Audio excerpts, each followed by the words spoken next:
Assalamualaikum warahmatullahi wabarakatuh.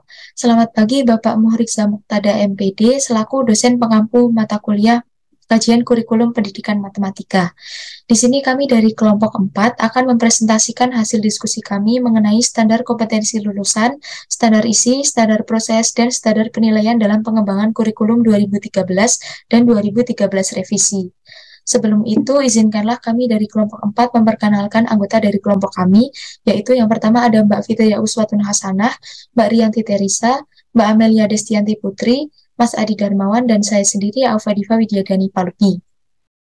Baik, yang pertama yaitu standar kompetensi lulusan kurikulum 2013 yang telah diatur pada Undang-Undang Nomor 20 Tahun 2003 tentang Sistem Pendidikan Nasional Pasal 35. Ada 3 dimensi, yaitu dimensi sikap, dimensi pengetahuan, dan dimensi keterampilan untuk 3 jenjang yang berbeda, yaitu jenjang SD atau MI, jenjang SMP atau MTS, dan jenjang SMA atau MA. Pada dimensi sikap, perbedaan dari ketiga jenjang tersebut ada pada lingkungan penerapannya. Kemudian pada dimensi pengetahuan, perbedaan dari ketiga jenjang tersebut yaitu tentang pengetahuan yang dimilikinya. Kalau SDMI memiliki pengetahuan faktual dan konseptual, kemudian yang SMP pengetahuan faktual dan konseptual serta prosedural, kemudian yang SMA atau MA memiliki pengetahuan faktual, konseptual, prosedural, dan metakognitif. Kemudian pada dimensi keterampilan, perbedaannya ada pada tugas yang diberikan kepadanya. Baik, materi selanjutnya yaitu standar isi pengembangan kurikulum 2013, di mana yang pertama yaitu sistem evaluasi kurikulum. Nah, terdapat kesalahan fatal dalam kebijakan KBK dan KTSP, yaitu pelaksanaan ujian nasional dengan standar kelulusan, di mana siswa dikatakan lulus jika ia mampu menembus ujian nasional, sehingga mengakibatkan banyaknya kecurangan yang terjadi. Nah, kurikulum 2013 ini diterapkan agar guru mendapatkan ruang untuk mengembangkan potensi siswa secara seimbang dalam aspek kognitif, psikomotorik, dan afektif. Selanjutnya yaitu karakteristik kurikulum 2013. Yang pertama yaitu isi, di mana kompetensi inti atau KI, satuan pendidikan dan kelas diisi lebih lanjut, dirinci lebih lanjut dalam kompetensi dasar atau KD tiap mata pelajaran. Yang kedua yaitu kompetensi inti, digambarkan kategorial kompetensi dalam aspek sikap, pengetahuan, dan keterampilan yang harus dipelajari oleh siswa. Yang ketiga yaitu kompetensi dasar, di mana kompetensi siswa untuk suatu tema pada SD atau MI dan untuk mata pelajaran di kelas tertentu pada tingkat SMP atau MTS, SMA atau MA, SMK atau MAK. Yang keempat yaitu KI dan KD di jenjang SMP diutamakan pada sikap, sedangkan di jenjang SMA berimbang antara sikap dan kemampuan intelektual. Yang kelima yaitu kompetensi dasar, di mana semua KD dan proses pembelajaran yang dikembangkan untuk capai kompetensi dalam KI. Yang keenam yaitu KD berdasarkan prinsip akumulatif saling memperkuat antar mata pelajaran dan jenjang pendidikan diikat oleh KI. Yang ketujuh yaitu silabus dikembangkan sebagai rancangan belajar untuk satu tema. Yang terakhir yaitu rencana pelaksanaan pembelajaran dikembangkan dari setiap KD yang untuk mata pelajaran dan kelas tertentu. Kemudian yaitu prinsip pengembangan kurikulum 2013, di mana yang pertama yaitu kurikulum sebagai rencana dan kurikulum sebagai proses. Yang kedua yaitu kurikulum didasarkan pada SKL yang ditetapkan. Yang ketiga yaitu kurikulum didasarkan pada model kurikulum berbasis kompetensi. Kemudian yaitu model pembelajaran kurikulum 2013 yang berciri khusus, yaitu yang pertama rasional teoritik logis, yang kedua yaitu landasan pemikiran tentang apa dan bagaimana siswa belajar, yang ketiga tingkah laku mengajar, dan yang terakhir lingkungan belajar, di mana model yang praktis itu terdiri dari presensi, pengajaran langsung, dan lain-lain.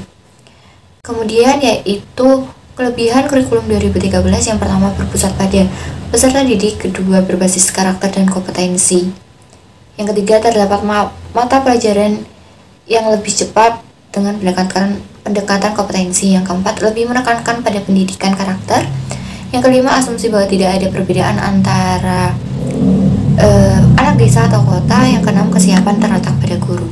Adapun kelemahan kurikulum 2013 itu sendiri, yang pertama pemerintah selalu melihat semua guru dan siswa memiliki kapasitas yang sama dalam kurikulum 2013. Yang kedua, tidak ada keseimbangan antara orientasi proses pembelajaran dan hasil dalam kurikulum 2013. Dan yang terakhir yaitu pengintegrasian mata pelajaran IPA dan IPS dalam mata pelajaran Bahasa Indonesia untuk jenjang pendidikan dasar tidak tepat. Baik, kemudian standar proses pengembangan kurikulum 2013. Standar ini diatur pada Permendikbud nomor 65 tahun 2013. Kemudian ada tahapan standar prosesnya, yaitu yang pertama perencanaan proses pembelajaran yang terdiri dari silabus dan RPP atau rencana pelaksanaan pembelajaran. Kemudian dalam pelaksanaan proses pembelajarannya ada persyaratan, yaitu alokasi waktu jam tatap muka, buku, beban belajar, dan pengelolaan kelas. Pada prinsipnya, proses pembelajaran ini diarahkan untuk memberdayakan semua potensi peserta didik. Kemudian metode yang diterapkan yaitu pendekatan saintifik, penilaian hasil dari proses pembelajaran, dan pengawasan proses pembelajaran. Standar penilaian pengembangan kurikulum 2013. Standar penilaian dalam kurikulum 2013 adalah berbasis kompetensi, di mana terjadi perubahan dari penilaian melalui tes menuju penilaian autentik dengan menggunakan PAP atau penilaian acuan patokan, yaitu pencapaian hasil belajar didasarkan pada posisi skor yang diperolehnya terhadap skor maksimal. Penilaian tidak hanya pada level kompetensi dasar, tetapi juga kompetensi inti. Selain itu, harus sesuai dengan standar kompetensi lulusan, soft skill dan hard skill yang meliputi aspek kompetensi sikap, keterampilan, dan pengetahuan, serta mendorong pemanfaatan portofolio yang dibuat peserta didik sebagai instrumen utama penilaian.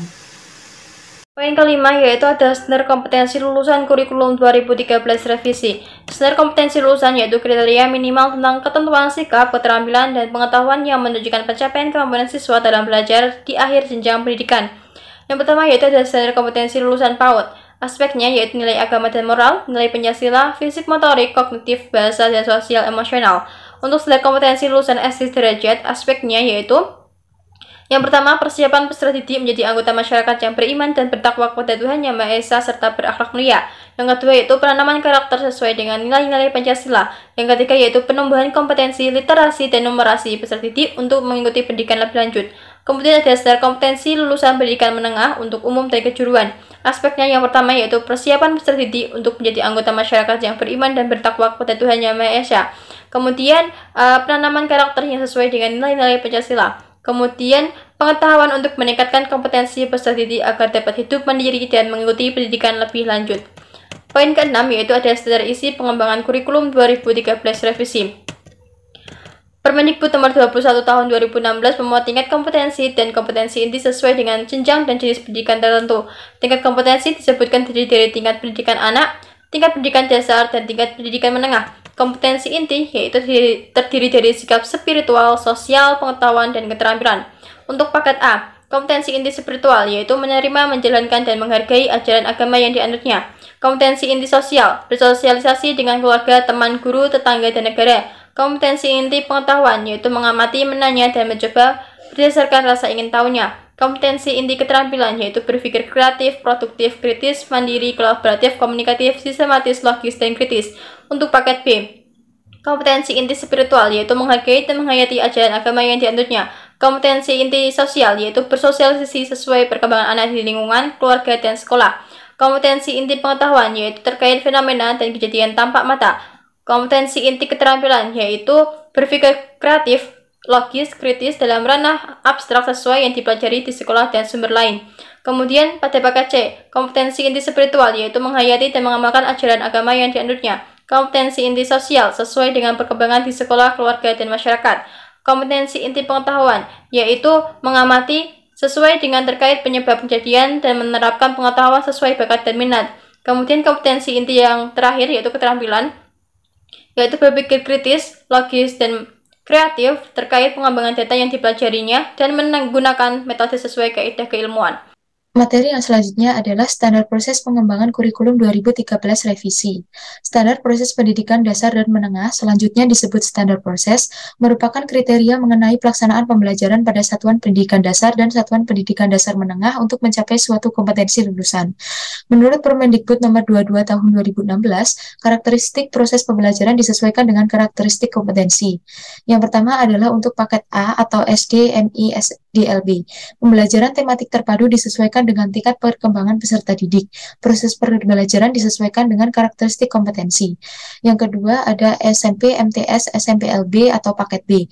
Pembelajaran tematik terpadu disesuaikan tingkat perkembangan peserta didik. Proses pembelajaran disesuaikan karakteristik kompetensi yang mulai memperkenalkan mata pembelajaran dengan mempertahankan tematik terpadu pada IPA dan IPS. Yang ketiga, pada tingkat SMA atau MA atau SMALB atau SMK atau MAK atau paket C, proses pembelajaran di secara keseluruhan berbasis mata pembelajaran, meskipun pendekatan tematik masih dipertahankan.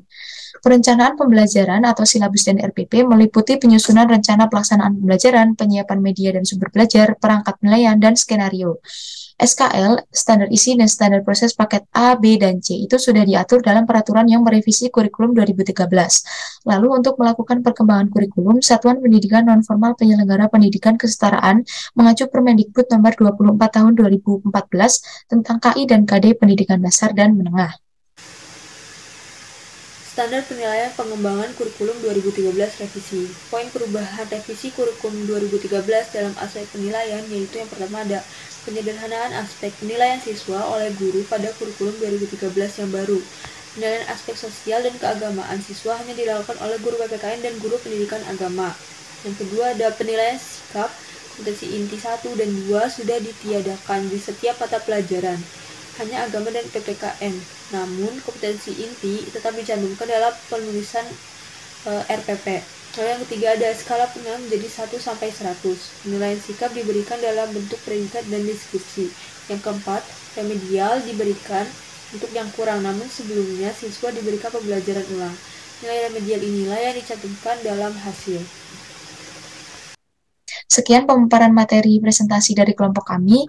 Kurang lebihnya kami mohon maaf yang sebesar-besarnya. Kami tutup. Wassalamualaikum warahmatullahi wabarakatuh.